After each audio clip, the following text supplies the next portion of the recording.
It's a big community event, and I mean, there's nothing like it. It's a tradition that spans 5 decades.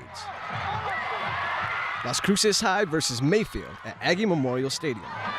But with declining attendance and 2 more schools in the picture, Las Cruces Public Schools is deciding if the experience is worth the cost. And then this year was the first year that, now with 4 high schools, the district wanted to look at starting a rivalry between Centennial and Oñate.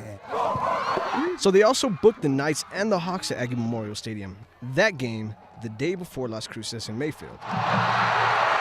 The projected cost for both games was roughly, and then we don't really know till the actual billing comes in, but it was probably between 70 and 75. LCPS Athletic Director Ernest Viramontes says the district made back roughly $60,000, but that's a loss of $10,000 to $15,000 for the district. And I see exactly what it costs and everything. Then it's our job, my job, to look at it and say, along with the superintendent and the board, and say, look, we want to stay there because it's a neat experience.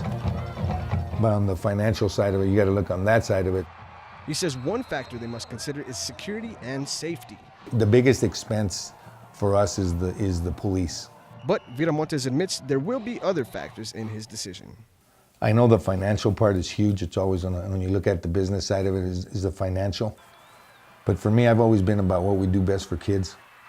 Viramontes says a decision will come after he knows the final cost of the 2 games. Then he will have to decide whether the experience is worth the money. Mike Vigil, News 22.